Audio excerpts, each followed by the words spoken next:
수 목사님이 나와서 말씀을 전해주시는데, 우리 전 목사님은 현직 인하대학교 교수님으로 재임을 하시고 또 목회도 하시고 일찍이 이 목사님이 전 목사님이 하시는 일에 강력하게 지지를 하면서 옳은 일이라고 외쳤던 귀한 목사님이시고, 다시 한번 하나님께 영광의 박수를 드리겠습니다.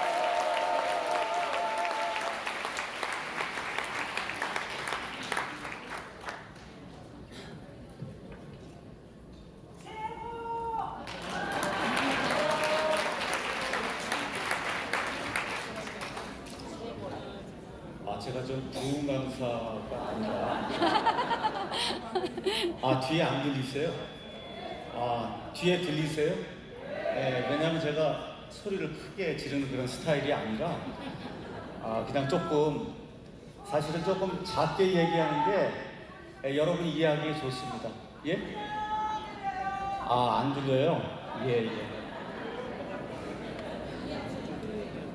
존경하는 원로 목사님, 또 선배 목사님, 또 동료 목사님, 또 후배 목사님들, 이 모임에 참석해 주셔서 정말 감사드립니다.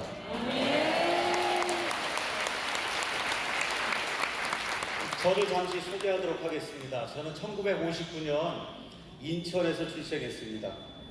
그래서 지금부터 32년 전에 미국 가서 공학 박사 학위하고 지금 28년간 인천에 있는 인하대학교 기계공학과 교수로 재직하고 있습니다. 인천이 제 고향이고 10년 동안 외국 유학 가서 공부한 것 빼고는 지난 50년 동안을 여기 인천에서 태어나서 학교 다 인천에서 자라고 직업도 지금 인천에서 가지고 있습니다. 물론 지금 사는 데도 인천입니다. 여기 인천이 상당히 중요한 도시입니다, 여러분. 지금부터 130년 전에 아펜셀러 언더우드 선교사가 복음을 가지고 들어와 이 땅에 복음을 전했던 도시가 바로 여기 인천입니다, 여러분.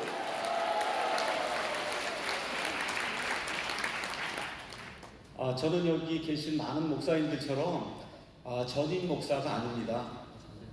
월요일부터 금요일까지는 학교에 가서 일을 하고, 그 다음에 이제 금요일 저녁부터 주일까지만 파트타임으로 교회를 맡아서 그냥 설교를 하는, 목회를 하는 게 아니고 그냥 설교만 하는 이런 목사이기 때문에 사실 이렇게 베테랑 이런 목사님들 모시고 제가 무슨 말씀 한다는 게 사실 좀 자격이 없는 그런 사람입니다. 다만 오늘 하나님의 진리를 지키고 또 하나님께서 친히 세워주신 이 예수님의 교회, 이 교회와 자유를 지키기 위해 오늘 이 자리에 섰습니다. 많은 분들이 저하고 정광 목사님하고 무슨 특별 관계가 있나 보다 이렇게 생각하시는데, 저하고 정말 아무 관계가 없는 분이에요. 전혀 모르는 분입니다.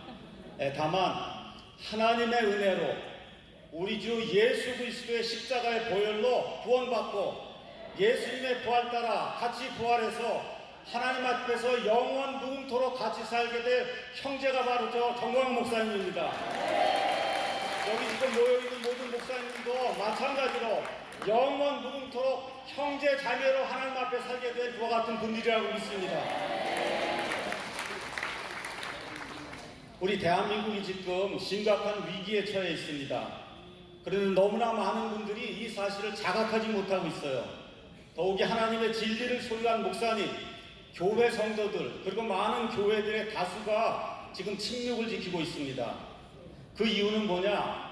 왜 목사와 교회가 또 성도들이 정치에 관여해야 되느냐, 이 정교분리해야 되지 않느냐, 그렇죠? 이거 주장을 하면서 많은 분들이 이런 그 정치적 발언이나 국가가 이렇게 잘못되고 있을 때 이렇게 나가야 된다고 하는 이와 같은 거 말하는 것을 두려워하고 나서지 않고 기도만 하면 된다고 주장을 하고 있습니다.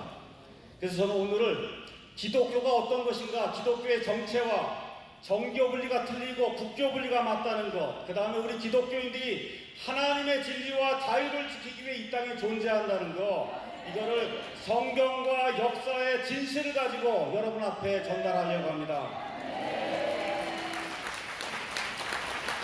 먼저 기독교가 무엇인지 여러분에게 잠시 설명하도록 하겠습니다. 목사님들 앞에서 이런 거 이야기하는 게 사실 별 필요가 없지만 또 방송을 듣는 많은 분들이 있고 하기 때문에 일단 기독교가 뭐냐? 기독교는 종교가 아닙니다, 여러분. 원초적으로 기독교는 진리 그 자체입니다. 믿음의 대상이신 하나님 자체가 진리십니다. 영어로 우리 기독교는 크리스찬니티 그렇게 이야기해요. 크리스찬니티는 그리스도의 진리를 따르는 그와 같은 체계라는 뜻이에요. 자, 그런데 이 땅에는 이와 같은 체계, 기독교의 진리, 그리스도의 진리를 따르는 이런 체계를 대적하는 자가 있고 대적하는 세력이 있습니다. 하나님께서 뜻을 가지시고 인간을 창조하셨습니다. 창세기 창조 이후에 하나님께서 주신 말씀이 뭐예요? 다산하고 생육하고 번성해서 땅을 채우고 정복하고 좋은 문화를 만들고 하나님의 뜻을 실천하라고 사람을 만드신 거 저희가 다 믿고 있습니다. 근데 하나님의 이 계획을 망가뜨리기 위해서 마귀가 사람에게 접근하고 사람이 죄를 짓도록 만든으로 말미암아 인간이 타락하게 됐어요. 그래서 죄와 마귀와 사망과 지옥에 갇히게 됐습니다, 여러분, 인간이. 그래서 인간의 역사는 하나님의 인간 구속의 역사입니다. 다시 말씀드려, 죄와 마귀와 사망과 지옥에서 사람을 구원해서 사람에게 영원한 자유를 주는 것이 바로 기독교입니다, 여러분. 그래서 최종의 목표가 뭐냐? 베드로후서 1장 4절 가서 보니까 너희가 이 약속들을 힘입어 정욕으로 인해 세상에 있게 될 썩을 것을 피하여 하나님의 본성에 참여하는 자가 되게 하십니다. 이렇게 기록이 되어 있어요. 구원이란 뭐냐? 마귀가 망가뜨린 사람을 복원하고 하늘에 있는 천사들도 흠모하는 그런 위치로 사람을 끌어올려서 하나님의 본성에 참여하는 자가 되도록 하는 것이 바로 하나님의 구원입니다, 여러분. 이것이 기독교가 가르치는 구원이에요. 자, 그래서 구원은 망가뜨린 사람을 복원하는 겁니다. 심지어 천사들도 흠모하는 그와 같은 위치로 사람을 끌어올리는 겁니다, 여러분. 그래서 인간 역사 속에서 하나님께서 허용하시는 가운데 지금 이 역사 속에서 마귀가 하나님을 대적하는 그런 일을 하고 있고 마귀를 따라서 하나님의 일을 대적하는 이 무리가 이 땅에 존재하고 있는 것입니다. 자, 그래서 기독교와 우리 기독교인들은 진리자이신 하나님 그리고 그분께서 주시는 성경의 가치를 존중히 여기는 그런 사람들입니다. 반대로 마귀는 하나님을 대적하고 세상 문화를 마귀 문화로 만들어 자기의 추종자를 만들고 있는 이와 같은 상황이 지금 세상에서 벌어지고 있어요. 그래서 지금 이 대한민국의 위기도 저와 여러분이 어떻게 보셔야 되냐? 영적인 전쟁이라고 보셔야 되는 겁니다, 여러분. 우리 기독교에 구원받은 사람이라고 하면 이 문제를 영적인 전쟁으로 봐야지 물리적인 이와 같은 전쟁, 갈등으로 보면 안 되는 것입니다. 성경 가서 보니까 이 땅에 태어나는 모든 사람은 다 마귀의 자식이라 그랬어요. 저도 마귀의 자식으로 태어났습니다. 여러분도 마귀의 자식으로 다 태어났어요. 요한복음 8장 가서 보니까 마귀는 거짓의 아비라고 이야기하고 있습니다. 자, 그래서 모두가 다 삐뚤어진 상태로 이 땅에 태어납니다. 이거를 뭐라고 얘기하냐? 영어로 왼쪽으로 태어난다 그렇게 이야기하는 거예요. 여러분, 왼쪽으로. 외다라고 하는 말이 있어요. 우리말에 외다에서 왼쪽이 나오는 거예요. 외가 들어간 말은 다 비뚤어진 거예요. 외롭다, 외지다, 그렇죠? 그 다음에 외골수, 뭐 이렇게 외자가 들어가는 거 우리말 사전에 가서 찾아보세요. 뜻이 뭡니까? 비뚤어졌다는 겁니다, 여러분. 이 땅에 태어나는 모든 사람은 저와 여러분 모두 포함해서 구원받기 전에는 다 왼쪽 사람으로 태어나는 겁니다, 여러분. 자, 그런데 하나님의 진리이신 예수 그리스도를 믿게 되면 예수님의 의가 우리에게 전가가 돼서 그래서 하나님의 오른쪽에 속한 사람이 되는 겁니다, 여러분. 옳다고 하는 게 영어로 right입니다, 여러분. right. left는 틀린 거고 right이 맞는 겁니다. 그래서 하나님의 의가 우리에게 전가가 돼서 우리가 죄인임에도 불구하고 하나님이 우리를 옳다고 인정해 주시는 사람이 되는 게 그게 바로 구원받는 겁니다, 여러분. 그래서 고린도후서 5장 21절에 하나님께서 죄를 알지 못한 그분 예수 그리스도 그분을 우리를 위하여 죄가 되게 하신 것은 우리가 그분 안에서 하나님의 의가 되게 하려 하십니다. 저와 여러분이 죄 가운데 태어나서 죄를 지을 수밖에 없고 죄 때문에 죽을 수밖에 없는 사람이지만 하나님께서 예수님의 의를 우리에게 전가시켜 주셔서 그래서 저와 여러분이 하나님 앞에 의롭다고 인정받는 사람으로 만들어 주셨습니다, 여러분. 그래서 의라고 하는 말이 뭐예요? 영어로 righteousness, 옳다는 겁니다. 그래서 왼쪽으로 태어난 사람이 하나님의 은혜로 예수 그리스도의 의로 말미암아 오른쪽의 사람으로 바뀌는 게 그게 구원받는 겁니다, 여러분. 그래서 진리의 영이신 그 성령님을 통해서 하나님의 의, 옳은 것을 얻은 그리스도인은 거짓과 진리를 구분할 수 있는 사람이에요. 그래서 마태복음 가서 여러분 가서 보시면 마태복음 25장에 거기 가서 보면 양과 염소의 비유를 예수님이 말씀해 주잖아요. 맨 마지막 재림이 이루어질 때 어떤 일이 생깁니까? 이 양에 속한 사람 하나님의 오른쪽에 가서 서고 하나님을 대적하고 마귀를 따르던 사람은 마귀와 그의 천사들과 함께 왼쪽에 서서 영전하는 불 속에 들어간다고 하나님 말씀해 주시는 겁니다, 여러분. 그래서 하나님의 오른쪽의 가치를 지키는 그리스도인이 되어야 되는 겁니다. 자, 그래서 하나님의 가치를 선포하고 하나님 나라를 이루면서 이 땅에서 사는 사람이 바로 그리스도인이에요. 그래서 이 그리스도인은 나 하나 영원 구원받고 천국에만 가야 되겠다, 이렇게 마음먹으면 안 되는 겁니다, 여러분. 하나님이 주신 올바른 가치를 예수 그리스도의 사람으로 이 땅에서 지키며 살며 세상의 빛과 소금의 역할을 하라고 하나님이 저와 여러분을 구출해 주신 겁니다, 여러분. 그래서 영적 싸움을 싸우는 하나님의 오른쪽에 군대가 되어야 되는 겁니다, 여러분. 자, 기독교의 진리를 여러분에게 잠시 말씀을 드리겠습니다. 저와 여러분이 예수님을 믿습니다. 자, 기독교의 진리가 뭐냐, 몇 가지 여러분에게 말씀드리겠습니다. 영원 전부터 스스로 존재하시는 삼위일체 여호와 하나님이 계신다는 것이 기독교의 첫 번째 진리입니다, 여러분. 그 하나님이 말씀으로 무에서 유로 온 세상 우주 공간에 있는 모든 것을 창조해 내셨다는 것이 두 번째 진리입니다, 여러분. 하나님께서 만드신 창조물 가운데 특별히 사람은 하나님의 형상을 따라 하나님이 직접 창조하셨다고 성경이 이야기하고 있습니다. 근데 사람의 혼을, 영혼을 무너뜨리려고 하는 그런 존재가 있어요. 그 존재를 성경이 마귀라고 이야기하는 거예요. 그래서 마귀가 사람을 무너뜨리고 하나님의 계획을 망가뜨리기 위해서 사람을 유혹해서 결국 이 땅에 죄가 들어오게 됐다, 성경이 그렇게 이야기하는 거예요. 그래서 아담 이후에 태어난, 이 땅에 태어난 모든 사람은 수태되면서부터 죄인으로 수태가 돼서 이 땅에 죄인으로 태어나서 죄인으로 살다가 죄인으로 죽을 수밖에 없는 운명에 놓여 있는 겁니다, 여러분. 근데 하나님, 우리 하나님 공의 하나님이기 때문에 죄가 있는 사람 반드시 심판하세요. 그래서 하나님 앞에 올바로 서려면 죄가 아니라 의를 가져야 설 수 있어요. 근데 사람이 자기 힘으로 하나님의 의, 하나님 앞에 옳다고 인정받는 거, 이거를 얻을 수 있는 방법은 이 땅에 없다고 성경이 우리에게 이야기하고 있는 겁니다. 우리 사람은 하나님이 만드신 창조물이에요. 하나님이 무한한 사랑을 가지고 자기 자식들을 사랑하는 겁니다. 그래서 구원하실 수 있는 능력이 있어요. 하시려고 하는 의지가 있어요. 그런데 구원은 어떻게 이루어지냐? 우리를 만드신 분이 하나님이시기 때문에 오직 하나님의 방법을 통해서만 구원이 이루어질 수 있는 겁니다, 여러분.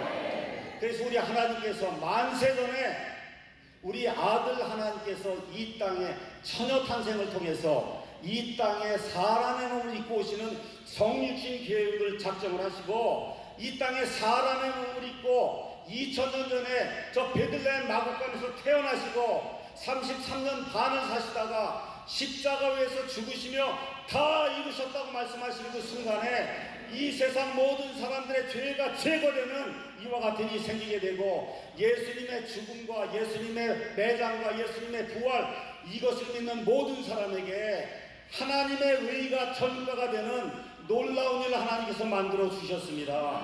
그래서 이 복음의 말씀을 듣고 오직 주 예수님만을 믿음으로 신뢰하게 될 때 성령님께서 우리의 영을 살리시는 거예요. 그래서 유일하게 구원받을 수 있는 하나님의 방법은 믿음으로, 은혜로, 성령님의 능력으로 되는 겁니다, 여러분. 자, 그러면 어떤 일이 생기냐? 여기까지만 하면 안 돼요. 어떤 일이 생겨야 되냐? 이렇게 구원을 받으면 세상을 바라보는 눈이 바뀌어야 돼요, 여러분. 인생을 바라보는 눈이 변해야 됩니다. 거짓을 추구하던 것에서 진리의 영 성령님을 따라 진리를 추구한 사람으로 바뀔 수밖에 없습니다, 여러분. 이것이 그리스도인입니다. 세상을 바꾸는 사람들이 돼요. 세상의 빛과 소금의 역할을 감당하는 사람이 됩니다. 이 세상에 살지만 세상에 속하지 않고 세상을 하나님께로 인도하는 선구자적인 역할을 하는 사람이 될 수밖에 없는 게 바로 그리스도인입니다. 그래서 이 땅에서 어려움을 겪고 있어도 저와 여러분이 어떤 소망을 가져요? 부활의 소망이 있어야 됩니다, 여러분. 재림의 소망이 있어야 되는 겁니다. 아무리 지금 대한민국이 어려워도 부활의 소망을 가지셔야 됩니다. 재림의 소망을 가지셔야 되는 거예요. 이게 기독교의 핵심 진리입니다, 여러분. 자, 그러면 이런 진리를 구원받은 이후에 성도 개개인이 또 교회가 또 교단들이 나서서 이와 같은 진리를 밖에 있는 많은 사람들에게 전달해야 되는 겁니다. 근데 전달하려고 하면 전달할 수 있는 자유가 있어야 전달할 거 아닙니까, 여러분? 맞습니까? 전달할 수 있는 자유가 있어야 전달할 거 아니에요. 네. 자, 그래서 예수님이 이 땅에 왜 성육신 하시고 왜 예수님이 십자가에서 죽기까지 저와 여러분을 사랑해 주셨는가? 성경 말씀을 통해 잠시 말씀을 드리겠습니다. 우리 예수님이 30살 되셨을 때 공생애를 시작하셨어요. 광야에서 마귀에게 3가지 시험을 받았습니다. 받고 나서 누가복음 4장에 가서 보니까 예수님이 자기가 자라나던 나사렛의 회당에 들어갔어요. 회당에 들어갔더니 섬기는 자가 두루마리를 가져다 줬습니다. 그랬더니 예수님이 그 두루마리 가운데 어떤 부분을 피시냐 하면 이사야서 61장 1절에서 2절 말씀을 펴시며 내가 바로 이 목적을 이루기 위해 이 땅에 왔다고 예수님 말씀해 주십니다. 어떤 내용인가 제가 읽어드리겠습니다. 주의 영께서 내게 임하셨으니 이는 그분께서 내게 기름을 부으사 가난한 자들에게 복음을 선포하게 하셨기 때문이라. 그분께서 나를 보내신 것은 마음이 상한 자들을 고치며 포로된 자들에게 구출을, 눈먼 자들에게 다시 보게 함을 선포하고 상처 입은 자들을 자유롭게 하며 주의 받아주시는 해를 선포하게 하려 하십니다. 이렇게 기록이 되어 있습니다. 여러분, 예수님이 왜 오셨다고요? 인간에게 자유를 주러 오신 겁니다, 여러분. 속박에 갇혀있는 사람에게 자유를 주러 오신 거예요. 마귀의 속박에 갇혀있는 이 세상에 자유를 주러 예수님이 오셨다고 이야기하는 겁니다. 자, 그래서 이와 같은 걸 우리가 한마디로 구원이라고 얘기하는데 많은 분들이 구원이라고 얘기하니까 그냥 영원 구원만 자꾸 생각하는데 여러분, 이 구원의 핵심 단어가 뭐냐? 속박에서 풀린 사람을 자유롭게 놓아주는 게 구원입니다, 여러분. 세상에서, 죄에서, 마귀에게서 풀려나서 자유롭게 행할 수 있는 그런 사람으로 만들어주는 게 이게 성경의 구원입니다. 자, 예수님께서 사도 바울을 선택했어요. 사도 바울에게 나타나셔서 뭐라고 말씀하시느냐? 사도행전 26장 17에서 18절 가서 보니까 이렇게 기록이 되어 있습니다. 내가 너를 백성과 유대인 백성과 이방인들에게서 건져내서 이제 그들에게로 보내는 목적이 있다. 그 목적이 뭐냐? 그들의 눈을 열어줘야 된다는 겁니다. 여러분, 이 땅에 태어나서 다 마귀의 자식으로 태어나면 예수님의 영광의 빛을 볼 수 없도록 마귀가 눈을 막아놨습니다, 여러분. 그래서 예수 그리스도의 사람이 되면 그러면 이 갇혀있는 눈을 열어주는 사람이 되어야 되는 겁니다. 그들의 눈을 열어줘서 그들을 어둠에서 빛으로 인도하고 사탄의 권세에서 하나님께로 돌아오게 하는 그 일을 하기 위해서 사도 바울을 선택하셨다고 예수님께서 말씀해 주셨어요. 또 그들이 죄들의 용서를 받고 내 안에 있는 믿음으로 거룩히 구별된 자들 가운데서 상속 유업을 받게 하려 합니다. 이렇게 기록이 되어 있습니다. 우리 예수님도 이 땅에 왜 오셨어요? 인간에게 자유를 주러 오셨습니다. 이 사도 바울 온 세상을 돌아다니며 예수님의 복음을 선포했어요. 복음의 핵심 메시지가 뭡니까? 하나님께서 자유를 주신다고 하는 거. 너희가 해방의 자유로 자유롭게 되었으니 다시는 속박의 멍에를 매지 말라고 하는 이 말씀을 온 세상에 선포하고 다니며 죽어있던 사람의 영혼을 살리고 이 이교도대 우상세계에서 하나님이 주신 아름다운 문화를 만들 수 있는 이와 같은 사람들을 만드는 역할을 했던 게 바로 사도 바울인 것입니다. 자, 그래서 기독교는 어떤 거냐? 이 세상 모든 사람들에게, 기독교인들만이 아니라 이 세상에 살고 있는 모든 사람들, 하나님의 형상을 받고 지음받고 태어난 모든 사람들에게 죄와 사망과 지옥과 마귀에게서 벗어나도록 예수님이 주시는 해방의 자유를 선포하는 시스템이 바로 기독교입니다, 여러분. 무엇이든지 사람을 속박으로 몰아넣는 것, 암흑으로 물어넣는 것, 무지로 몰아넣는 것, 이런 모든 것을 탈피해서 사람에게 영원한 자유를 허락해 주는 것이 바로 기독교입니다, 여러분. 자, 그러면 구원받아서 예수 그리스도를 정확히 알게 될 때 반드시 나타나는 현상이 있습니다. 반드시 나타나는 현상. 어떤 일이 생기냐? 첫째, 그 개인이 하나님과 함께 영원 무궁토록 사는 영존하는 생명을 얻게 되고 그 생명이 내 안에 있다는 확신이 생기게 됩니다, 여러분. 그게 첫 번째 일이에요. 두 번째로 어떤 일이 생기냐? 사람이 변하게 돼 있습니다, 여러분. 예수님의 생명이 들어가면 반드시 예수님의 삶이 나오게 되어 있는 겁니다, 여러분. 그래서 삶이 변해야 되는 거예요. 그런 사람들이 교회를 형성하면 교회가 변해야 되는 겁니다. 그런 교회가 사회에 많이 늘어나면 사회가 변화가 되는 거예요. 그렇게 사회가 변하게 되면 국가가 변하는 겁니다, 여러분. 그래서 부강한 나라가 되는 거예요. 다른 나라를 선도하는 선진국이 되는 겁니다, 여러분. 그래서 예수님의 복음이 들어가서 예수님의 복음이 올바르게 작용하는 나라와 사회는 반드시 부강하고 번성하고 다른 사람들을 하나님께로 인도하는 선도하는 그런 국가가 될 수밖에 없는 겁니다, 여러분. 근데 제가 아까 뭐라고 말씀드렸어요? 이 기독교를 대적하는 자가 있단 말이에요. 누굽니까, 여러분? 마귀예요. 마귀를 따라다니는 이와 같은 사람들이 있습니다. 자, 제가 이제 역사 이야기를 좀 하도록 하겠습니다. 정교 분리를 얘기해야 되기 때문에 역사 이야기를 하겠습니다. 자, 예수님께서 이제 승천하신 이후에 이제 한 60년이 이제 지나면서 계시록에 가서 보시면 니골라 당이 나옵니다. 자, 어떤 일이 생겼냐? 로마 정부가 계속해서 기독교인들을 잡아 죽이고 박해를 하고 하면 할수록 기독교가 점점 더 부흥하는 거예요. 그래서 결국은 어떤 사람을 이 땅에 내냐? 콘스탄틴이라고 하는 대제를 이 땅에 이제 내게 됩니다. 여러분 역사 시간에 313년에 밀라노 칙령을 발표했다 이런 얘기 들으셨어요?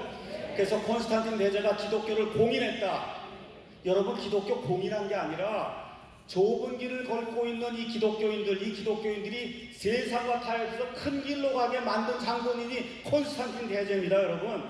이렇게 해서 어떤 일이 생겼냐? 로마의 황제가 교회의 수장이 되는 일이 생겼어요, 여러분.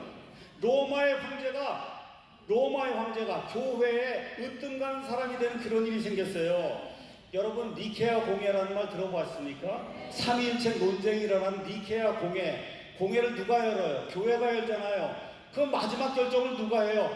황제가 하는 겁니다, 여러분. 이와 같은 시스템이 이 땅에 도입되기 시작했어요. 이런 시스템을 국가교회라고 이야기하는 겁니다. 황제가 교회를 다스리는 이와 같은 시스템이 AD 313년에 공식적으로 만들어지기 시작한 거예요. 자, 이런 가운데 어떤 일이 생겼냐? 서쪽에는 로마가 망하기 시작했습니다. 이렇게 하다 보니까 로마의 주교, 감독이 교황이 돼서 세상 왕국을 지배하기 시작했어요. 그래서 아까는 국가교회였는데 이번에 교회 국가가 된 겁니다. 교회가 국가를 다스리는 그런 체제가 이 땅에 등장을 하기 시작한 거예요. 자, 이 교회 국가의 특징이 뭐냐? 구약시대에 하나님과 사람 사이의 중간에 서서 그 중보하는 역할을 하던 자가 사람이 누구예요? 제사장이거든요. 예수님이 다 이뤘다고 말씀하실 때 성전에 휘장이 갈라지면서 하나님과 사람 사이에 이 제사장을 통하지 않냐고 직접 들어갈 수 있는 이런 시대를 여셨는데 어떤 사람이 생겨났어요. 또 성도들과 하나님 사이에 중간에 서서 제사장 역할을 하는 사람이 나타났어요. 그 사람이 로마 가톨릭 교회의 신부입니다, 여러분. 그래서 영어로 뭐라 그래요? 프리스트라고 얘기하는 거예요. 제사장 계급이 또 등장을 하기 시작한 겁니다. 자, 이제 이렇게 되면서 어떤 일이 생겼냐? 무려 1000년 동안 세상의 역사가들이 중세 암흑시대라고 하는 그러한 깜깜한 것 같은 시대가 이제 열리게 된 거예요. 성경을 금서로 지정해서 성경을 읽을 수도 없고 성경 말씀을 프린트할 수도 없고 오직 어떻게 예배를 드려야 돼요? 라틴어로 예배를 드리는데 라틴어를 어떻게 알아듣습니까? 그렇죠. 믿음은 들음에서 오고 들음은 하나님의 말씀에 의해서 오는데 말씀을 듣지 못하는데 어떻게 구원받을 수가 있어요? 그게 무려 1000년이 지속이 된 겁니다, 여러분. 무려 1000년. 그래서 이 교회 국가교회가 무려 1000년 동안 지속이 되다 보니까 유럽에 살고 있던 모든 사람들 가운데 구원받을 수 있는 사람이 거의 없었던 거예요. 이것이 바로 국가교회, 교회 국가가 되면 나타나는 그와 같은 악한 현상입니다. 다시 말해 국가가 지정해주는 천주교회만 믿어야 되는 거예요. 태어나면서부터 죽을 때까지 천주교회만 믿어야지 그거 외에는 믿을 수 없도록 만드는 이와 같은 국가교회, 교회, 국가 체제가 무려 1000년이 지속이 된 거예요. 다른 거 믿을 수가 없는 사회가 된 겁니다. 이래서 이와 같은 시대를 기독교 시대가 아니라 미국에 있는 사람들은 교회교 시대라고 이야기하는 거예요. 여러분, 교회는 구원을 주지 못합니다. 교회는 우리 구원받은 사람이 교회예요. 이 교회는 구원을 주지 못해요. 구원은 예수님을 통해서만 오는 겁니다, 여러분. 자, 이렇게 이제 돼서 이거를 타개하기 위해서 1517년 10월 31일 여러분이 이제 알고 있는 것처럼 마르틴 루터라고 하는 천주교회가 사제가 비텐베르크 그 성문 안에다 뭘 박았어요? 95개 전 반박문을 박았습니다. 사람은 행위를 통해서 구원받을 수 없는 겁니다, 여러분. 오직 예수님의 은혜를 통해서만 구원받는다. 이심칭의 교리를 가르쳐서 그래서 예수님의 초림 이후에 인간의 역사상 발생했던 사건 중에 가장 큰 사건, 종교개혁 사건이 1517년 10월 31일 천주교의 사제로 지내던 마르틴 루터에 의해서 하나님의 은혜로 이 땅에 이루어지게 된 겁니다. 자, 그래서 어떤 일이 생겼어요? 믿음 플러스 행위로 구원받는 거 불가능하다는 겁니다. 행위로 구원받는 거 불가능해요. 오직 하나님의 은혜로 믿음으로 구원받는 놀라운 프로테스탄트 우리 믿음이 형성이 된 겁니다. 자, 이렇게 돼서 어떤 일이 생겼어요? 마틴 루터가 성경을 번역했습니다. 성경이 온 세상으로 퍼져나가기 시작했어요. 성경이 퍼져나가서 사람이 성경을 읽으니까 우리가 속박 가운데 지내야 될 것 같은 존재가 아니구나 하는 걸 깨닫게 됐어요. 우리가 자유로운 존재구나 하는 걸 깨닫게 됐습니다. 그래서 사회, 경제, 정치 모든 영역에서 소위 근대 시민사회라고 하는 것이 만들어지기 시작했어요. 봉건사회가 무너지기 시작했어요. 모든 사람이 자유롭게 태어난 그런 존재라는 걸 깨닫기 시작했습니다, 여러분. 근데 어떤 일이 생겼냐? 이 기독교라고 하는 이 종교 영역 안에서는 여전히 국가교회가 지속이 되는 거예요. 여러분, 마르틴 루터가 종교개혁을 하고 그리고 만든 그 교단이 뭐예요? 루터교입니다. 루터교는 이 독일하고 그 다음에 스칸디나비아 3국 여기에 국가교회가 됐어요. 그러니까 독일에 사는 사람은 루터교만 믿어야 되는 거예요. 스칸디나비아 3국에 사는 사람은 루터교만 믿어야 되는 겁니다. 이게 아직 개혁이 안 됐어요. 영국은 1534년에 헨리 8세가 내가 이혼을 해야 되겠습니다 하고 교황청에 이야기하니까 교황이 안 돼! 그렇게 이야기한 거예요. 그러니까 영국의 이 헨리 8세가 뭐라 그래요?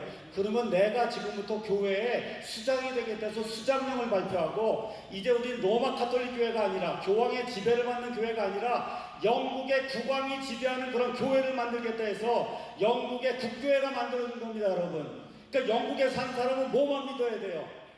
성공회만 믿어야 되는 거예요, 성공회만. 그게 국가교회이기 때문에. 1540년경에 칼빈의 개혁교회가 제네바에서 이루어졌어요. 제네바시에서는 뭐만 믿어야 돼요? 이 개혁교회만 믿어야 되는 겁니다. 1560년경에 스코틀랜드의 존 낙스가 제네바에 와서 그래서 칼빈을 통해서 하나님의 말씀을 배웠어요. 이렇게 만든 교회가 뭐예요? 장로교회입니다, 여러분. 그럼 스코틀랜드에서는 뭐만 믿어야 돼요? 장로교만 믿어야 되는 이와 같은 일이 종교개혁 이후에도 100년, 150년 계속해서 진행이 되는 가운데 영국 사람들 가운데 청교도들이 있어요. 이 사람들이 뭐라고 생각했냐? 아니 왜 우리 꼭 성공해야만 믿어야 되냐? 하나님이 성경을 주셨는데 우리가 우리 하나님이 주신 양심의 자유에 따라 이 성경을 우리 마음대로 읽고 우리 마음대로 해석하고 우리 마음대로 믿는 그와 같은 교회를 좀 해보고 싶다 하는 비국교도들이 생겨나기 시작한 겁니다. 그래서 뭘 요청했어요? 신앙의 자유를 주십시오 하고 영국 왕에게 요청하는데 줍니까 안 줍니까? 안 줬단 말이에요. 그 당시에 대표적인 사례가 누구예요? 여러분, 존 버넌의 철로역정 아세요? 철로역정을 지금 존 버넌 이런 사람이 비국교도예요. 비국교도가 돼서 나는 이런 방식으로 침례교 방식으로 예수님을 믿겠습니다 하니까 어떻게 했어요? 감옥에 집어넣었잖아요. 그 감옥에 들어가서 쓴 책이 바로 철로역정입니다.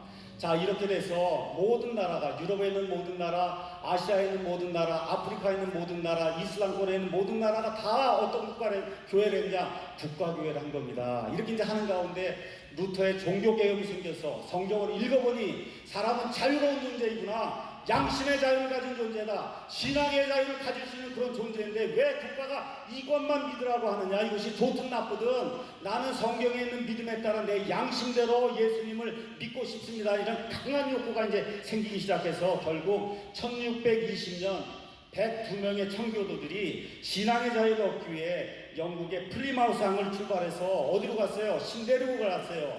신데리고 와서 지금 매사추세츠주 보스턴 근교에 있는 거기에 이제 내리면서 신앙의 자유를 얻을 수 있는 이와 같은 땅으로 이 사람들이 모험을 하고 생명의 위험을 무릎을 쓰고 그 나라로 이제 가게 된 겁니다.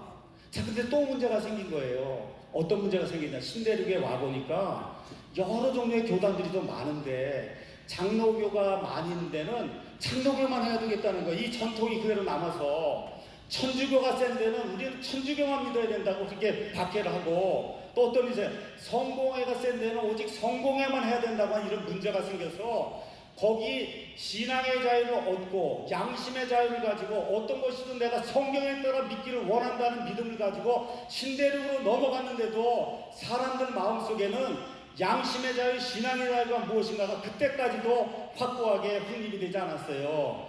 이런 가운데 어떤 일이 생겼냐? 우리가 헌법을 만들고 4가지만 국가교회를 정하자. 4가지. 어떤 거 정하는 거예요? 청교도 아니면 장로교 하나, 그 다음에 천주교 하나, 그 다음에 성공회 하나, 그 다음에 침례교 하나. 이 4가지 중에 하나만 이 신대륙에서 믿도록 그렇게 국가의 헌법을 만들자고 할 때 침례교회들이 들고 일어났습니다. 모든 사람에게 하나님께서 영혼의 자유를 주셨기 때문에 이걸 믿어라 저걸 믿어라고 국가가 강요할 수 없다는 겁니다, 여러분. 이와 같은 일을 통해서 결국은 어떤 일이 생겼어요. 영국과 식민지 전쟁을 하고 1775년에 패트릭 헨리라고 하는 사람이 자유가 아니면 죽음을 달라고 하는 명연설을 하게 된 겁니다. 여기 나와 있는 자유는 프리덤이 아니에요. 리버티입니다, 여러분. 영국의 식민지 속박에서 우리가 이대로 살 수가 없으니 우리에게 해방의 자유를 주든지 아니면 우리에게 죽음을 달라고 하는 이런 명연설을 하게 되고, 그리고 결국은 싸움을 해서 1776년에 미국이 독립을 쟁취하게 됐습니다. 1776년에 미국의 독립을 쟁취한 이후에 어떤 일을 했어요? 1782년에 미국의 자유헌법을 제정했습니다. 이 미국의 자유헌법에 인간이 이 땅에 존재한 이래로 유사 이래로 처음으로 양심의 자유가 헌법에 보장이 되게 됐어요. 그게 어떤 걸로 나타나냐? 국가는 특정 종교를 국교로 정할 수가 없고 특정 종교를 선호하거나 특정 종교를 박해할 수 없다고 하는 이와 같은 사항을 헌법에 담게 된 겁니다, 여러분. 이것이 바로 국가와 교회의 분리가 시작이 된 거예요. 국가와 교회가 분리된 겁니다, 여러분. 국가와 교회가 분리가 돼서 한 국가가 너는 이것만 믿어야 된다. 나는 이거를 선호하니까 넌 이걸 믿고 나는 저걸 싫어하니까 나는 그걸 믿지 않겠다고 하는 이런 거를 국가가 할 수 없도록 만든 양심의 자유, 신앙의 자유가 이 헌법에 처음으로 명기된 것이 바로 미국의 자유헌법인 겁니다. 그래서 이 미국의 자유헌법이 어떻게 됐어요? 이승만 대통령을 통해서 우리나라에 들어와서 1948년 8월 15일 이 나라가 건국이 되는 그 순간에 미국의 자유헌법을 그대로 가지고 왔어요. 그래서 어떻게 되고 있어요? 그 이후로 우리나라는 100% 국가와 교회의 분리를 실천하고 있는 겁니다, 여러분. 우리 대한민국 정부 어느 정부도 이거를 믿어라 저거를 믿어라 하지 않고 있습니다, 여러분. 맞습니까? 자, 근데 무슨 일이 생겼냐? 무슨 일이 생겼어요? 우리나라 문제가 뭐예요? 국가와 교회가 분리된다는 것을 그걸 잘못 이해하고 그걸 뭐로 바꿨어요? 정교분리라고 이름을 바꿔버린 거예요. 정교분리. 여러분, 정교분리의 그 정자가 원래는 무슨 뜻이에요? 그게 정부와 그 다음에 교회가 분리돼야 된다는 뜻인데 이거를 뭐로 바꾼 거예요? 정치와 교회가 분리가 돼야 된다. 이렇게 바꿔놓은 겁니다, 여러분. 그래서 앞에 나오는 글자 그 정자를 정치로 이해하기 때문에 그래서 정교분리를 하면 무슨 얘기예요? 목사나 교회나 믿는 사람들은 정치적 발언 절대 하면 안 된다라고 하는 이런 악한 원리가 이 땅에 도입이 된 겁니다. 그래서 어떻게 됐어요? 교회와 정치는 분리가 돼야 되고 절대로 교회에서는 정치 발언하면 안 된다. 이러한 말 그대로 무지한 일이 이 대한민국 땅에서 일어나게 된 겁니다. 이때 이걸 누가 만들었냐? 일제 36년 식민지 시대를 거치면서 일본 사람들이 신사참배하는 거 그거 갖고 교회에서 이야기하면 안 된다. 아시겠죠? 그러니까 정치 발언을 해서 신사참배 해도 된다 안 해도 된다 이런 거 하면 안 되도록 이렇게 만들어 놓은 프레임이 뭐예요? 그게 정교분리입니다, 여러분. 정교분리란 말 자체가 틀린 말이에요. 뭐가 맞는 거예요? 국가와 교회가 분리가 돼서 국가는 특정 종교를 국교로 정할 수 없다는 것이 그것이 원래의 의미의 정교 분리인 겁니다. 자, 그래서 일본 사람들이 뭐라 그랬어요? 교회는 정치 발언하지 마라. 근데 여러분 다시 말씀드릴게요. 이 국가와 교회의 분리를 이야기하는 건데, 이미 신사참배하라고 일본 사람들이 와서 우리나라 교회들에게 강요한 것 자체가 이미 뭐예요? 국가와 교회의 분리를 어긴 거 아닙니까, 여러분? 이걸 믿어라 저걸 믿어라 할 권리가 국가에 있습니까 없습니까? 없어요. 이런 프레임으로 나온 그와 같은 단어가 정교분리예요. 그러니까 정교분리 갖다 버려야 되는 겁니다, 여러분. 원래 맞는 말이 뭐예요? 국가와 교회의 분리입니다. 이거 짧게 얘기하면 국교분리라고 이야기해야지, 정교분리라고 해서 정치와 그 다음에 이 교회가 분리가 돼야 된다 하는 이런 생각을 하는 거, 이것은 기독교의 가치가 아니라고 하는 걸 여러분에게 분명히 말씀드립니다.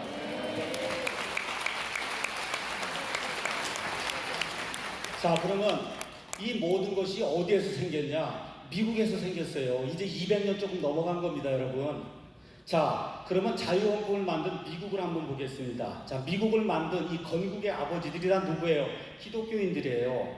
그래서 하나님이 주신 자유를 잘 지키려고 하면 이런 가치를 잘 전달할 수 있는 인재를 키워야 되겠다, 이렇게 그 사람들이 생각을 한 거예요. 그래서 그 미국 식민지 신대륙 땅에서 가장 똑똑하고 지능 수준이 높고 인물이 잘생기고 말을 잘하고 하는 그런 사람들을 목사를 만들어야 이 나라가 오랫동안 유지가 되고 하나님의 뜻대로 번영하는 그런 나라가 되겠다, 이렇게 생각해서 만든 대학들이 아이비리그 대학입니다, 여러분. 하버드 대학, 예일 대학, 프린스턴 대학, 침례교회, 브라운 대학, 이 모든 대학이 목사를 만들기 위해 만든 그와 같은 대학이에요, 여러분. 이게 무슨 이야기냐? 목사는 교회 안에서만 영향력을 발휘하는 사람이 아니라 교회가 속해 있는 전 커뮤니티 사회에 좋은 영향을 미치고 사람들을 좋은 것으로 인도하는 영향력을 미칠 수 있는 사람이 돼야 된다고 해서 가장 우수한 사람들을 목사로 만들기 위해서 아이비리그 대학을 미국의 선조들이 만든 겁니다, 여러분. 자, 그러면 목사는 어떤 사람이냐? 목사는 하나님의 총체적인 진리를 가르쳐야 될 사람이에요. 사도행전 20장에 가서 보니까 사도 바울이 에베소 교회 장로들을 불렀어요. 뭐라고 얘기했어요? 내가 하나님의 모든 계획을 너에게 다 이야기했기 때문에 하나님 앞에서 너희 피해에 대해 내가 무죄하다고 이야기했어요. 창세기부터 요한계시록까지 나오는 하나님이 인간에게 주시고자 하는 모든 계획을 인간에게 가르쳐야 될 책무가 있는 사람이 바로 목사입니다, 여러분. 가장 똑똑하고 스마트하고 이 인간 세상에 돌아가는 모든 일을 잘 꿰뚫어 알아서 사람을 하나님께로 인도할 수 있는 능력을 가진 사람이 목사인 겁니다, 여러분. 자, 그래서 하나님은 교회 안에서만 하나님이 아니에요. 이 하나님의 진리는 교육에서도 진리가 있어요. 누구의 진리입니까? 하나님의 진리예요. 여러분, 예술에도 진리가 있어요. 하나님의 진리입니다, 여러분. 경제에도 진리가 있어요. 하나님의 진리입니다. 문화에도 하나님의 진리가 있어요. 인간이 사는 모든 영역에 있는 모든 진리는 다 하나님의 진리이기 때문에 성경 말씀을 통해서 목사가 하나님의 모든 계획과 진리를 성도에게 바로 가르쳐야 될 그와 같은 의무와 책임이 있는 것입니다. 자, 그러면 저와 여러분 지금 대한민국에 살고 있어요. 우리 삶의 영역이 많이 있어요. 아까 말씀드렸는데 문화도 있어요, 교육도 있어요, 철학도 있어요, 그렇죠? 예술도 있어요, 경제도 있어요. 다 영역이 많은데 우리 인간 삶의 영역에 가장 크게 영향을 미치는 영역이 뭡니까, 여러분? 정치예요.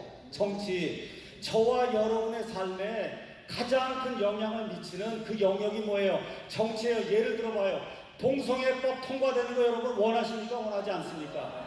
그거 누가 만들어요? 그 법을 누가 만들어요? 국회가 만드는 거예요. 정치가 만드는 겁니다. 그러니까 저와 여러분이 올바로 투표해서 동성애 반대하는 정치인을 만들어야 이 나라가 오래 갈 수 있는 겁니다, 여러분.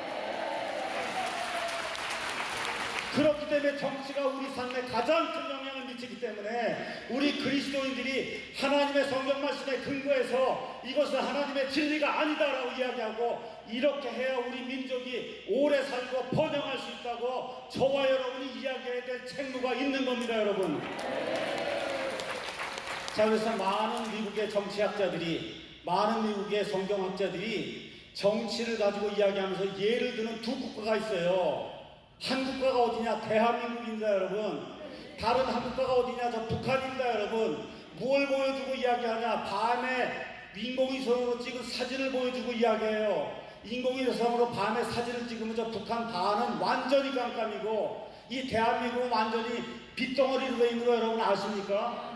맞습니까 여러분? 대한민국과 북한이 지금부터 약 74년 전에 해방이 돼서 똑같은 스타트 라인에서 시작을 해서 74년이 흘렀어요. 이 대한민국은 세계 경제 10위가 되는 대국이 됐습니다. 자유를 누리는 국가가 됐어요. 양심의 자유를 누리고 교회를 할 수 있는 그런 국가가 됐습니다 여러분. 이 동일한 기간에 똑같은 말을 쓰고 똑같은 피를 가지고 그렇죠 똑같은 옷을 입고 똑같이 생긴 그런 사람들이라는 북한은 이 세상에서 가장 못 살고 자유를 누리지 못하고 교회를 할 수 없는 이와 같은 공산주의 독재 국가가 된 겁니다 여러분. 왜 이런 일이 발생했어요? 정치 때문에 발생한 겁니다 여러분.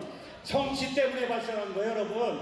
다른 데 이유가 없는 겁니다 여러분. 말이 틀려서 그런 게 아니에요. 생긴 게 틀려서 그런 게 아닙니다. 뭐 때문에 그러냐? 정치 때문에 그렇게 된 거예요. 우리 대한민국은 자유민주주의 시장경제 체제라고 하는 정치제도를 도입했기 때문에 이 자리에 있는 거고 저 북한은 공산주의 사회주의를 도입했기 때문에 저 모양 저꼴로 지금 나와 있는 겁니다 여러분. 맞습니까? 정치가 이렇게 중요한 거기 때문에 그래서 우리 그리스도인들이 정치에 대해서 똑바로 생각하고 우리 정치하는 분들이 정치를 잘 할 수 있도록 조언도 주고 비판도 하고 해야 되는 그와 같은 책무가 우리에게 있는 겁니다. 제가 여러분에게 크리스찬의 정치 참여에 대해서 잠시 말씀을 드리겠습니다. 많은 사람들이 정치는 특별한 사람만 하는 거다 이렇게 이제 생각을 하는데 아닙니다 여러분. 정치는 특별한 것도 아니고 어려운 것도 아니에요. 자, 정치는 어떻게 생기는 거냐? 사람들이 흩어져 살다가 우리 공동체를 이루어보자. 예를 들면 나라를 이루어보자. 이렇게 하고 공동체를 만들면 질서를 유지해야 되잖아요. 다른 나라가 쳐들어오면 막아야 되잖아요. 그러니까 안보를 걱정해야 되잖아요. 또 먹고 살기 위해서 그렇죠. 먹고 살 수 있는 방안을 마련해야 되잖아요. 거기 사는 사람들 교육을 해야 되잖아요. 여러분 그게 정치입니다. 맞습니까? 이렇게 공동체가 추구해야 될 가치를 정하고 문제 해결을 위해서 제도를 만들고 정책을 만들고 집행하는 게 정치예요 여러분. 별거 아닌 거예요. 정치가 별거 아닌 겁니다. 다시 말씀드려 우리가 살고 있는 이 가정이 확대가 되면 그게 국가가 되는 거예요 여러분. 가정생활의 확대가 바로 국가의 정치고 경제인 것입니다. 가정 살림이 확대가 되면 바로 국가의 경제고 국가의 정치가 되는 거예요. 그러니까 정치가 이상한 게 아니에요. 어려운 게 아닙니다. 특별한 거 아니에요. 제가 여러분에게 물어보겠습니다. 가정 살림 누가 책임져야 됩니까? 제가 책임져야 돼요. 제 가정은 제가 책임져야 되잖아요. 정치는 나라 살림하는 거예요. 여러분 그러면 당연히 나라 살림은 누가 책임져야 됩니까? 국민이 책임져야 되는 겁니다 여러분. 국민이 바른 소리를 내고 국민이 조언을 하고 안 되면 잘못한다고 비판하고 그거 국민이 해야 정치가 제대로 돌아가는 거예요. 그럼 여러분에게 묻겠습니다. 크리스찬은 이 나라의 국민입니까 아닙니까? 국민이죠. 그러면 당연히 나라 살림에 대해 걱정해야 됩니까 안 해야 됩니까?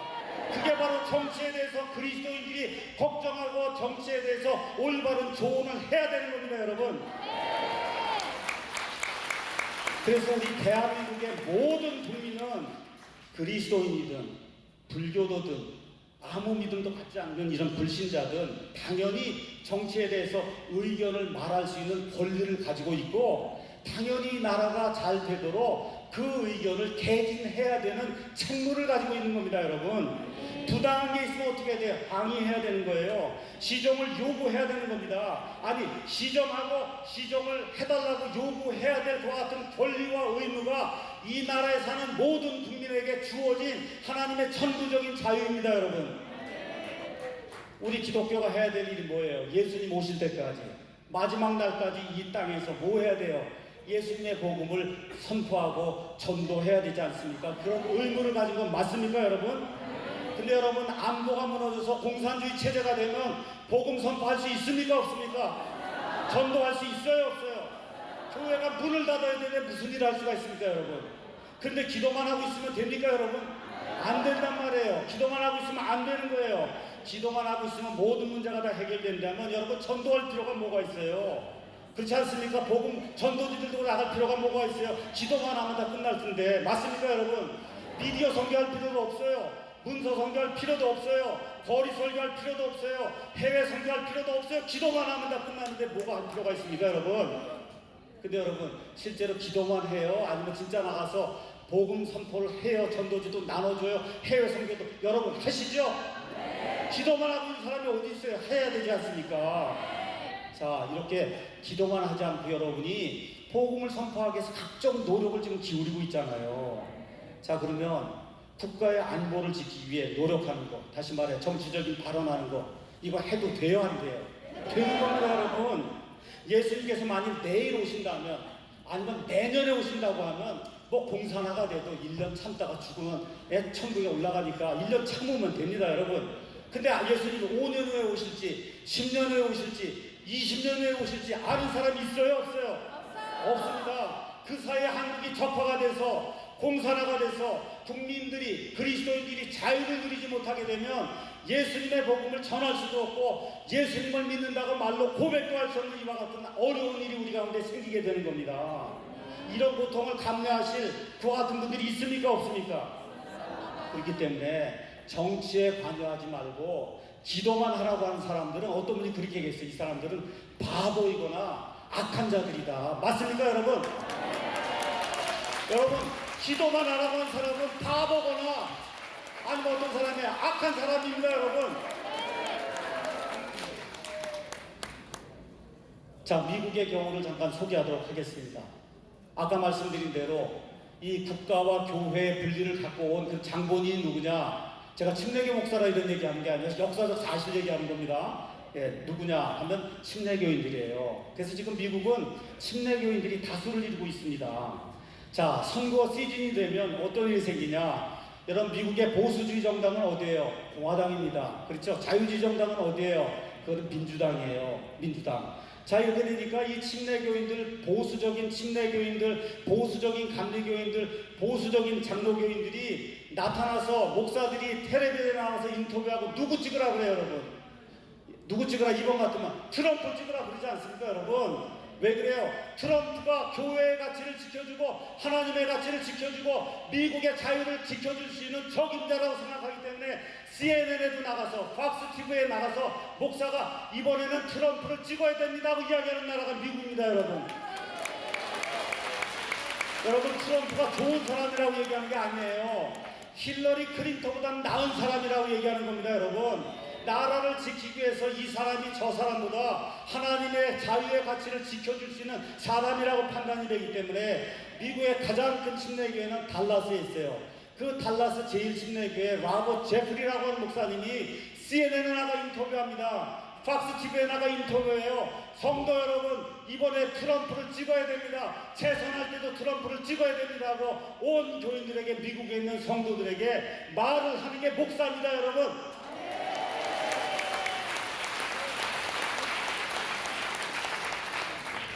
국가와 교회는 분리가 되어 있지만 저와 여러분이 아이들과 함께 이 땅에 살기 위해서는 하나님의 가치가 더 오래 유지가 돼야 믿음 생활할 수 있는 거 아닙니까, 여러분? 그래서 목사가 나가서 텔레비전 방송에서 이번에는 트럼프를 찍어야 된다 하고 이야기하는 겁니다, 여러분. 좋아서 얘기하는 게 아니에요. 그 사람이 좋아서 얘기하는 게 아니라 두 사람 중에는 이 사람이 더 낫기 때문에 이 사람을 찍으라고 이야기하는 겁니다, 여러분. 여러분, 존 메가더 목사님 아세요? 존 메가더 아시죠? 이번에 존 메가더 목사님 뭐라 그랬어요? 이번에는 트럼프를 찍어야 된다 하고 유튜브에다 공언을 하지 않았습니까? 이번에는 트럼프를 찍어야 미국이 살 수 있다. 여러분, 장로교 목사님도 이야기하고 침례교 목사님도 이야기하는 나라가 바로 미국입니다, 여러분. 국가와 교회가 분리가 돼 있어도 내 자유를 지키기 위해서 목사가 나가서 나와 우리 후손들을 위해서 이번에는 공화당의 트럼프를 찍어야 됩니다 하고 성도들을 이렇게 격려하고 성도들처럼 찍으라고 이야기하는 그런 나라가 미국인 거예요, 여러분. 자, 그래서 여러분, 요 근래에 트럼프 대통령이 이제 하는 가운데 트럼프 대통령 대변인으로 세라 샌더스라고 하는 여자가 나온 거 보셔서 조금 이렇게 뚱뚱하신 분인데, 세라 샌더스라고 하는 여자분이 대변인으로 나와요. 그 세라 샌더스는 누구냐? 아버지가 이름이 마이클 허커비입니다. 마이클 허커비는 미국에 50개 주가 있는데 50개 주 중에 하나가 알칸소 주가 있어요. 그 알칸소 주의 주지사를 했던 분이에요. 그 마이클 허커비. 그 마이클 허커비가 누구냐? 침례교 목사입니다, 여러분. 침례교 목사가 주지사가 돼서 어떻게 됐어요?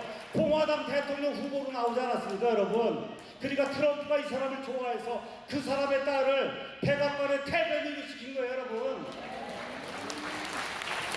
얼마나 멋있습니까, 여러분? 이와 같은 가치가 유지가 되는 나라가 미국이고, 우리 대한민국도 그런 나라가 돼야 될 줄로 믿습니다.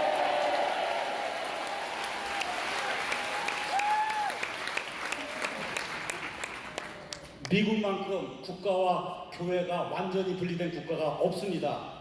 그럼에도 불구하고 어떤 그리스인이라도, 그렇죠, 정치가 잘못되면 나서서 자기 의견을 개진하는 그런 국가가 바로 미국이에요, 여러분. 자, 그래서 지금 이 시대에는 왕정 시대가 아닙니다, 여러분. 지금은 국민이 주권자예요. 국민이 주권자입니다. 자, 국민이 주권을 가지고 어떤 사람을 대통령으로 뽑는 거예요. 맞습니까, 여러분? 하나님이 그와 같은 좋은 시대를 열어주셨어요. 그럼 우리 기독교인들은 어떻게 해야 됩니까? 기독교의 가치를 지킬 수 있는 사람을 뽑아야 되는 겁니다, 여러분.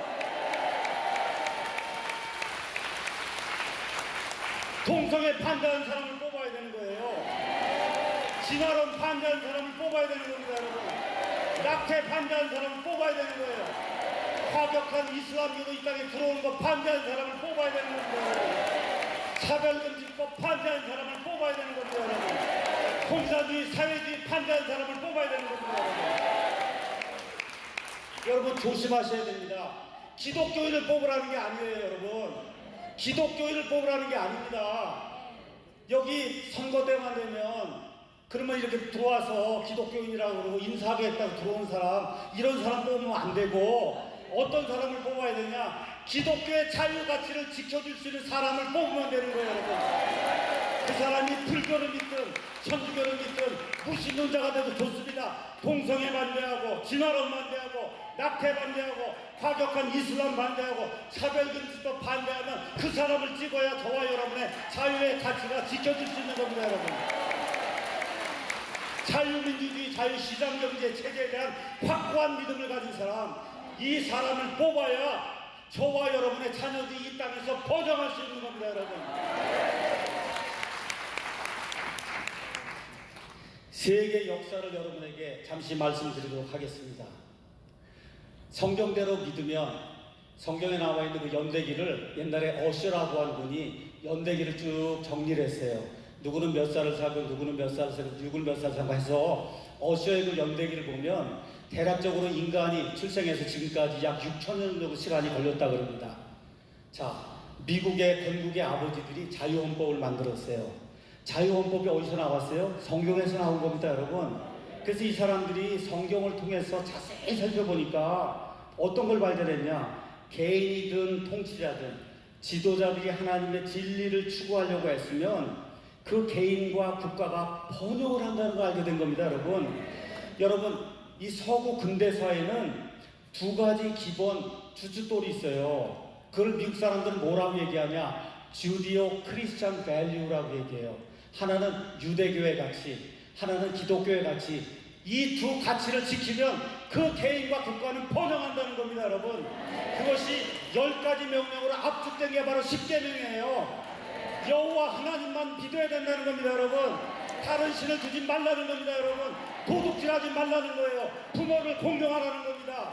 여러분, 간음하지 말라는 거예요. 탐욕을 갖지 말라는 겁니다. 이웃을 향해 거짓짓만 하지 말라는 겁니다. 이와 같은 명령들을 지키기만 하면 그 개인과 국가가 부흥한다고 하는 이와 같은 원칙에 입각해서 나라를 경영하면 그 나라가 반드시 부흥한다고 하는 사실을 이 미국을 건국했던 건국의 아버지들이 깨달은 겁니다. 그래서 이 사람들은 이 기독교 성경에서 발견한 이런 가치들을 자유헌법에다 기술을 했어요. 그렇게 하고 이거를 진리를 추구하려고 노력을 했어요. 이런 가운데 어떤 일이 생겼냐?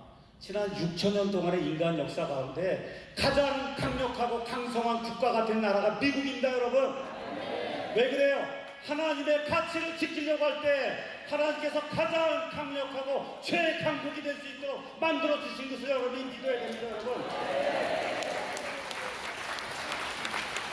그 시작이 어디서부터 됐어요? 영국부터 된 거예요. 영국. 앵글로색슨족, 그 영국 사람들이 자유를 추구하고 하나님의 가치를 추구하고 이런 사람들의 후예가 미국으로 넘어가서 자유헌법을 만들고 온 세상에 자유를 전파하게 될 때 이 사람들에게 영향을 받은 국가는 지금 이 세상에서 보세요. 캐나다, 미국, 뉴질랜드, 호주, 일본, 맨 마지막으로 이승만 대통령을 통해 막차를 탄 나라가 어딥니까 여러분? 대한민국입니다 여러분. 이 사람들이 해양 세력이에요. 이 앵글로색슨족의 하나님의 자유 가치를 들고 있는 나라들이 이 세상에서 가장 잘 사는 나라입니다 여러분. 왜 그래요? 하나님이 잘 살게 해주겠다고 했기 때문에 하나님의 자유의 가치를 지키면 잘 살게 되어 있는 겁니다 여러분. 일본은 하나님을 믿지 않습니다. 근데 뭘 받아들였어요? 하나님의 가치를 먼저 받아들인 거예요. 150년 전에 이 자유의 가치를 미리 받아들여서 저 나라가 선진화가 된 겁니다 여러분. 우리 대한민국은 가치뿐만 아니라 믿음까지 받아들였습니다 여러분. 이 대한민국을 창시한 이승만 대통령이 저와 여러분과 마찬가지로 하나님의 은혜로 예수 그리스도의 은혜로 말미암아 구원받은 기독교인입니다 여러분. 바로 그 기독교인 그 한 사람을 통해서 하나님께서 자유의 가치를 대한민국 땅에 지난 71년 동안 풍성하게 베풀어 주신 것을 저와 여러분이 결코 잊으면 안 되는 겁니다 여러분. 자, 그래서 이 해양 세력의 맨 마지막 막차를 탄 나라가 우리 대한민국인데, 이 해양 세력 가운데 가장 연약한 나라가 또 어디예요? 대한민국이에요. 요 위에 북한이 있기 때문에. 그래서 지금 이 해양 세력 가운데 가장 약한 이 대한민국이 지금 사회주의 공산주의 체제로 넘어가려고 하는 이와 같은 위기를 지금 당하고 있는 겁니다 여러분. 자, 반면에 마귀의 체제를 따른 이런 나라들 한번 보도록 하겠어요. 여러분, 소련을 보시기 바랍니다. 러시아를 한번 보세요. 중국을 보세요. 북한을 보세요. 그리스를 보세요. 베네수엘라를 보세요. 쿠바를 보세요. 여러분, 아르헨티나를 보세요. 마귀의 거짓말에다 속아 넘어가서 모두가 평등하게 사는 잘 사는 나라를 만들어주겠다는 이와 같은 거짓의 합이 마귀의 속임수에 넘어가게 되니까 어떻게 됐어요? 유토피아를 건설해준다고 하는데, 여러분, 예수님이 건설하지 않은 유토피아는 이 땅에 존재할 수 없습니다. 무상복지, 무상의료 해준다고 하고, 무상교육해준다고 하고, 파퓰리즘 쓰고 인기 영업주의 하다가 사유재산 다 부정하고 모든 걸 국가 소유로 하고, 그렇죠? 이렇게 하는 가운데 어떻게 됐어요? 이 세상에서 제일 못 사는 나라가 된 겁니다 여러분.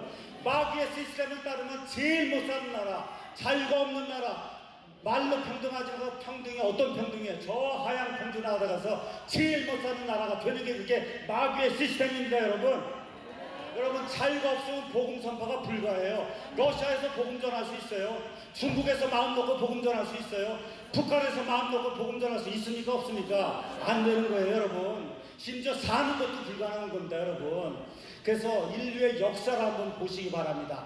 하나님의 자유의 가치, 성경의 가치를 존중히 여기는 나라와 개인은 하나님이 복을 주세요 여러분. 마귀 시스템을 쫓아가서 거짓의 아비 마귀를 따른 국가와 개인은 반드시 멸망할 수밖에 없습니다 여러분. 이 땅에서 흥황한다 해도 영원 무궁토록 마귀와 함께 지옥 불 속에 들어갈 수밖에 없습니다 여러분. 자, 우리 문재인 정부 잠깐 보도록 하겠습니다. 여러분 잘 아시는 것처럼 헌법을 개정하려고 했잖아요. 헌법에서 뭘 빼려고 했습니까 여러분? 자유를 빼려고 했잖아요 여러분. 그래서 이걸 지금 하다가 안 되니까 누굴 또 세웠어요? 조국이라는 사람을. 이 사회주의자 산업행, 이 사회주의자는 유럽에 있는 그런 사회주의가 아니에요. 뭘 얘기하는 거예요? 저 소련의 스탈린 체제 레닌주의를 하는 이 사회주의자를 대한민국의 법무부 장관으로 앉혀서 대한민국의 법을 바꾸려고 하는 시도를 하지 않았습니까 여러분? 어떤 나라로 만들려고 하는 거예요? 궁극적으로 사회주의 국가로 만들려고 하는 거 아닙니까 여러분? 무상복지를 확대하고 있어요. 주 52시간 근로하라 그럽니다. 최저임금을 국가가 정해서 줍니다 여러분. 여러분, 이것이 바로 국가가 망하는 길입니다 여러분. 국가가 망하는 길이에요. 근면하게 일하지 않으면 국가가 망하는 겁니다. 사도 바울이 뭐라 그랬어요? 일하지 않는 자는 먹지 말라고 그러지 않았습니까 여러분? 하나님이 인간에게 저주를 내리시면 우리 남자에게 뭐라 그랬어요? 평생도록 땀을 흘려야 먹고 산다고 그러지 않았습니까 여러분? 열심히 일하지 않는데 어떻게 국가가 살 수가 있어요? 그래서 52시간 이상 얼마든지 하도록 내버려 둬야 국가가 살 수 있는 겁니다 여러분. 이 무한경쟁 시대에 80시간 하면 어때요? 90시간 하면 어때요? 내가 좋아서 일하는데 왜 국가가 그걸 52시간으로 제한하냐 그 얘기입니다. 맞습니까? 최저임금이면 국가가 정해요. 서로 좋아서, 서로가 좋아서 일자리 없고 일자리 주고 하면은 거기 아무 문제가 없는데 왜 국가가 그걸 자꾸 올려갖고 소득주도 성장이라고 하는 말도 한 번도 들어보지 못한 이상한 정책을 갖고 와서 이 나라의 모든 사람들을 어렵게 만들고 있는 거 아닙니까? 그래서 개인의 자유를 탄압하지 말라고 우리 그리스도인들이 이렇게 일어나서 이와 같은 집회를 하고 있는 겁니다, 여러분.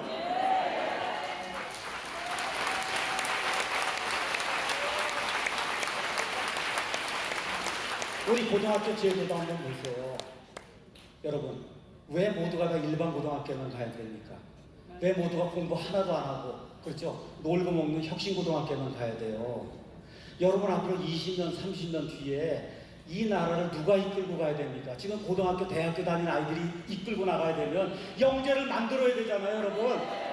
그럼 뭐가 있어야 돼요? 공부 잘하는 애는 차 사고 가야 되는 겁니다, 여러분. 공부 잘하는 외국어 고등학교 가야 되는 거예요. 특수목적 고등학교 가야 되는 겁니다, 여러분. 근데 왜 국가가 나서서 회계라 해서 너 이것만 하라고 이야기하는 거예요? 있을 수 없는 일입니다, 여러분. 있을 수 없는 일이에요. 우리 인간에게는 내가 원하는 교육을 받을 수 있는 자유가 있는 겁니다, 여러분. 내가 원하는 의료 혜택을 받을 수 있는 자유가 있는 거예요. 정부가 딱 짜줘갖고 넌 이것만 받아라, 넌 이것만 받아라 할 자유가 정부에게 없는 겁니다, 여러분. 자, 차별금지법 제정하려고 무지 노력하고 있어요. 결국 차별금지법은 기독교를 무너뜨리는 겁니다, 여러분. 다른 거 없어요. 기독교가 무너지면 여러분 이 국가가 무너집니다. 이 국가를 유지하고 지탱하는 힘이 뭐냐? 밖에 있는 사람이 개독교라고 얘기해도 이 나라를 세운 근본이 기독교고 이 나라의 헌법이 기독교 헌법이기 때문에 이 나라의 근간은 기독교입니다, 여러분. 이 기독교가 무너지면 국가가 무너질 수밖에 없는 거예요.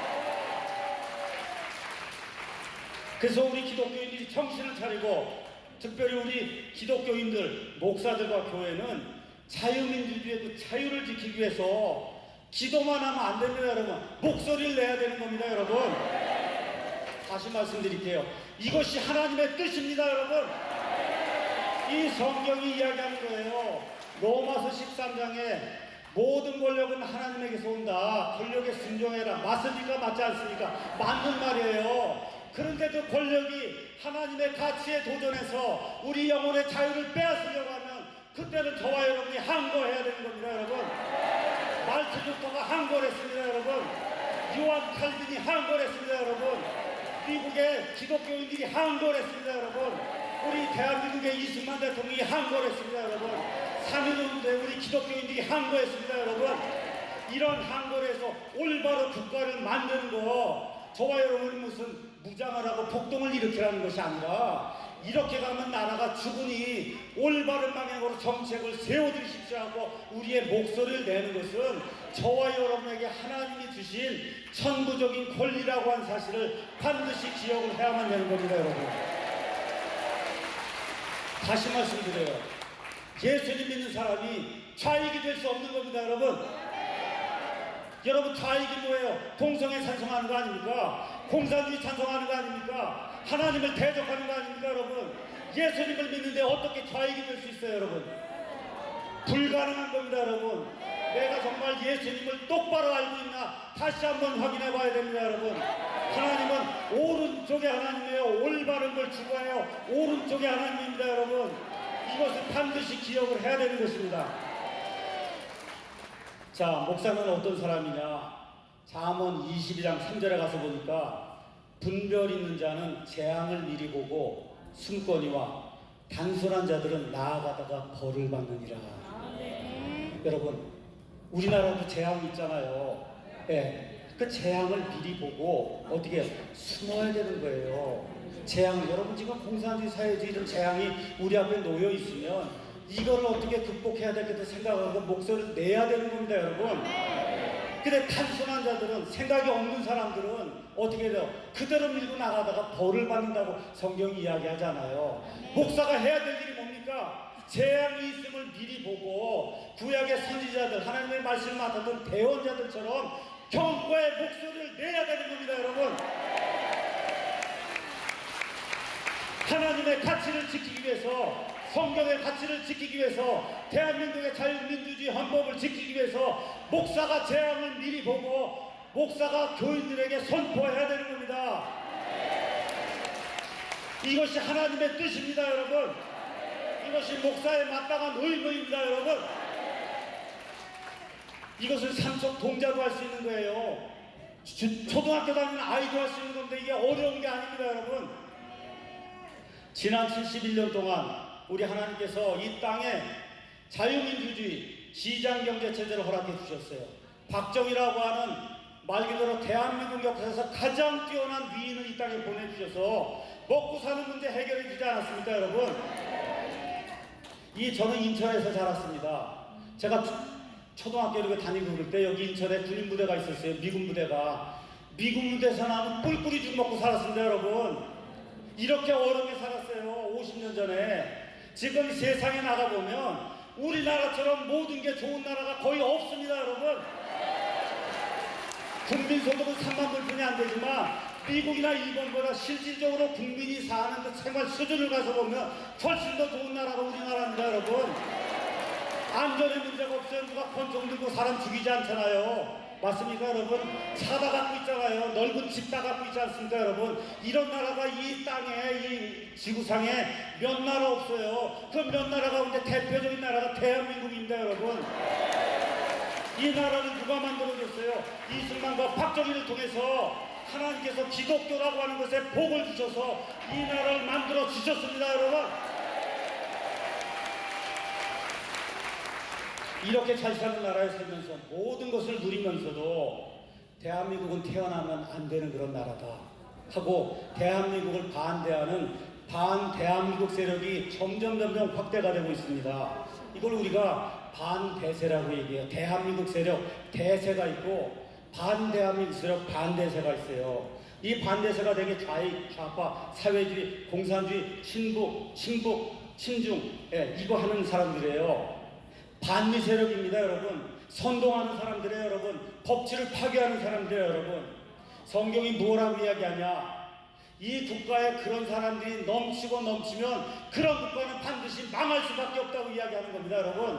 거짓말과 속임수가 넘치고 넘쳐서 대통령이 탄핵이 될 정도가 나라가 되면 나라가 다 망할 수밖에 없다고 성경이 이야기하는 겁니다, 여러분.